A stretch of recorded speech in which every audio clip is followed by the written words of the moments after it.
This is the Hidden Killers Podcast with Tony Bruschi and continuing coverage of the case against Bryan Kohberger. So picture this. It's June 5th, 25. Prosecutors in Idaho are basically having a legal meltdown.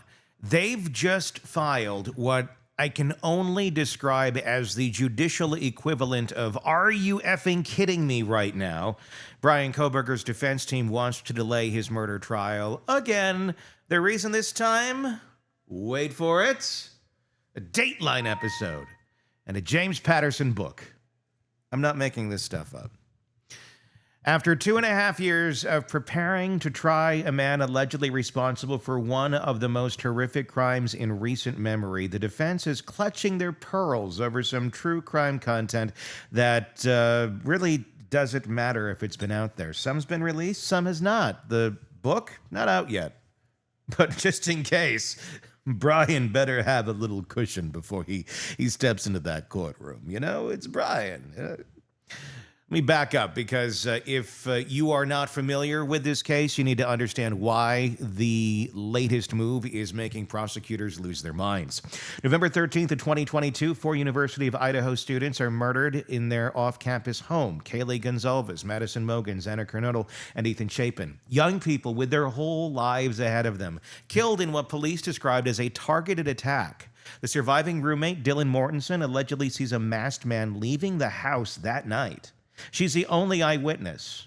Remember that detail because it comes to be very important just a little later on in this story. Fast forward to December 30th of 2022.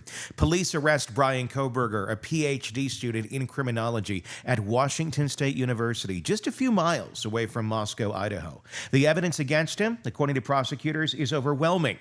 They've got his DNA on a knife sheath found at the crime scene. Not just any DNA, mind you, but what they call single source DNA, meaning it's not mixed with anyone else. They've got surveillance footage of his white Hyundai Elantra near the victim's home. Cell phone data allegedly puts him in the area multiple times before the murders. And get this, when police ask him about his whereabouts that night, his alibi is that he was out driving around looking at the moon and stars on a very cloudy night at 3 a.m. in November in Idaho.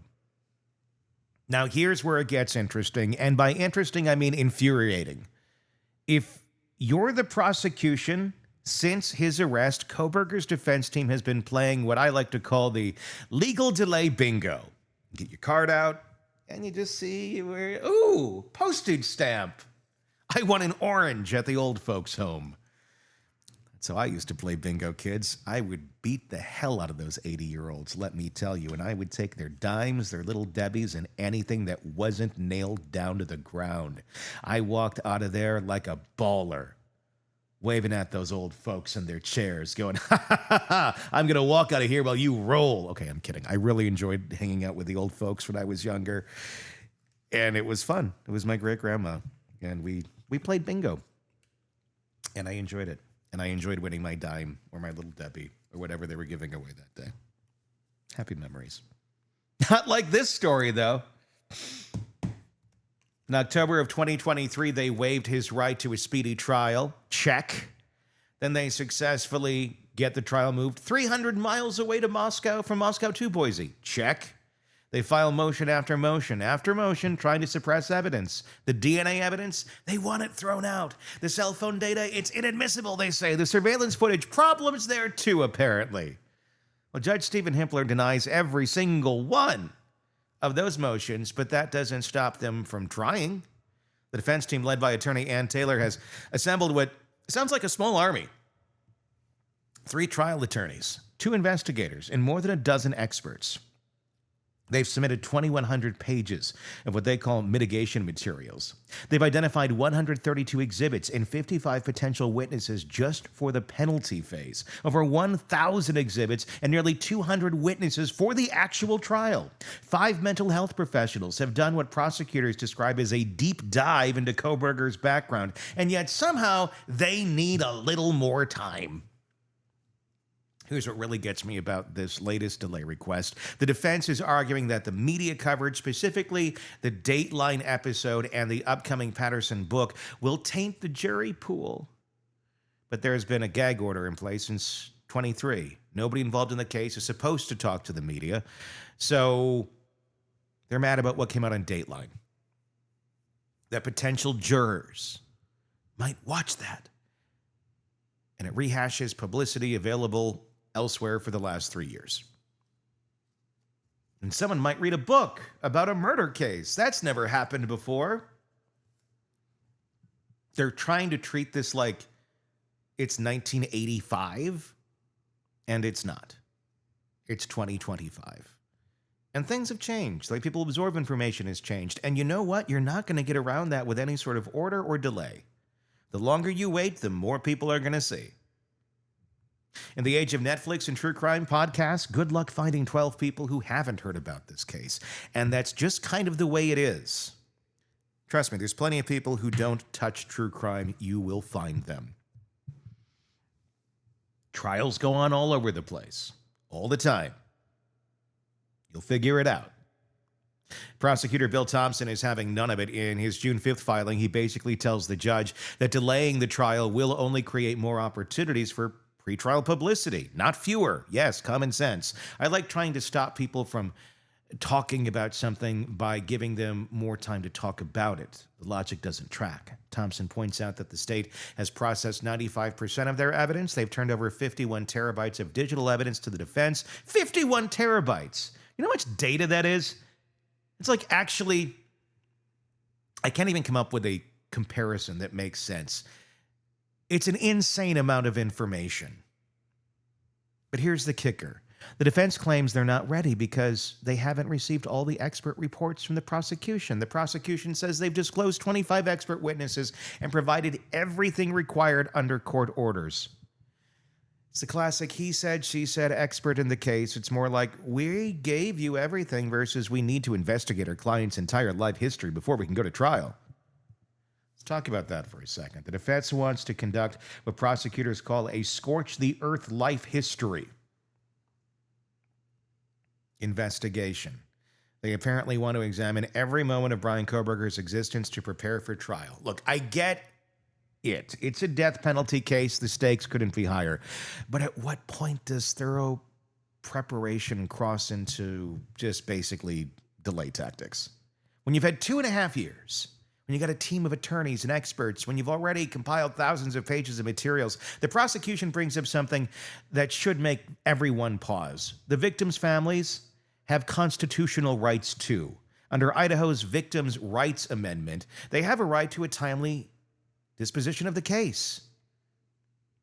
Can you imagine your child, your sibling, your friend is murdered and you have to wait years for justice while the defense files motion after motion, delay after ridiculous delay? Every postponement is another wound. Every delay is another period of time of limbo where closure materials just remain out of reach. And speaking of affecting people, remember Dylan Mortensen, the surviving roommate who allegedly saw the killer? She's been waiting to testify for over 2 years now. Memory fades. Details get fuzzy. The longer this drags on, the more her testimony might be affected.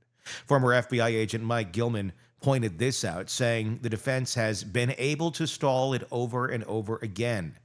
Legal analyst Royal Oakes was even more blunt, calling it a defense strategy of delay. It's working beautifully. Here's what really burns me up about the whole situation. The defense filed what they call an alternative perpetrator theory. Basically, they are saying that someone else did it. But when Judge Hippler asked for actual evidence to support this theory, he got what he described as just allegations. The judge literally said much of their filing was potentially fairly objectionable in terms of admissibility. Translation, you can't just throw theories at the wall and see what sticks. But he's looking at it. He's doing his job. The prosecution also takes issue with how the defense characterizes the discovery process. The defense has accused prosecutors of slow-walking evidence, which Thompson calls utter nonsense. He calls everything requested has been provided. But here's where it gets almost comical. The defense is complaining about audio evidence related to video footage, claiming prosecutors have withheld the audio. You know what this audio sounds like? It sounds like someone who's run out of legitimate complaints and is now nitpicking about whether the surveillance video came with sound, which, by the way, most surveillance footage does not come with sound. It's surveillance footage. Let's step back and look at the pattern here. December 22 arrest, October 23 waive speedy trial rights, throughout 24 multiple motions to suppress evidence, all denied. Successful venue change, failed attempt at interlocutory appeal to the Idaho Supreme Court, and now June 25, please delay because of media coverage that hasn't happened yet. Do you see what's happening? This isn't about being unprepared, it's about running out the clock. The legal precedent is pretty clear on this stuff. There's a Supreme Court case called Vermont versus Brilliant that says delays caused by defendants of their counsel weigh against them and generally won't support a speedy trial claim. In other words, you can't create your own delays and then complain about how long everything is taking. There's another case, Barker versus Wingo, that lays out factors in courts that they should consider when deciding about delays. The prosecution is basically saying, look at all these factors, Judge, we're ready. The evidence is strong. The victims deserve justice. What more do you need? And about that evidence being strong, let's review what prosecutors allegedly have. DNA on the knife sheath. That matches Kohberger. Kind of a big one right there. Surveillance footage of his car. Cell phone data, putting him in the area. An alibi that sounds like something a creative writing student would come up with too much coffee. I was looking at the moon and stars. Really? That's what you're going with? Really? Deputy Attorney General Ingrid Batesy apparently asked how cell tower data could possibly support this alibi. I'd love to know the answer to that one, too.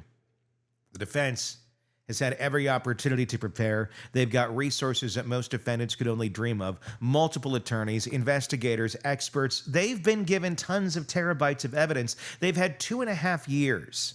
At some point, you have to fish or cut bait. You can't keep asking for more time because you want to investigate every single moment of your client's life, or because someone might make a TV show about your case that's been national news for years. What's really going on? The defense knows the evidence is bad. Really bad. When you've got your client's DNA at a murder scene and his best explanation for being out that night is lunar observation, you're not working with a lot. So what do? You delay. You file motions. You complain about discovery. You worry about books that haven't been published yet. You do everything except go to trial, because going to trial means facing that evidence in front of 12 jurors who are going to wonder why a PhD student in criminology was allegedly creeping around a house where 4 people ended up dead. The prosecution's message is clear. Enough is enough. They quote directly, "It's time to try the case." They argue there's no legal authority to support the defendant's desire for more time. They point out that the Idaho Supreme Court precedent doesn't require the defense to investigate every aspect of a defendant's life before trial. They emphasize the victim's rights and their family's need for closure. They've done everything but hire a skywriter to spell out "stop stalling" over the courthouse. Look, I understand the gravity of a death penalty case. I understand the need for transparency. I understand the need for a vigorous defense, but there's a difference between being thorough and being obstructionist. There's a difference between protecting your client's rights and gaming the system.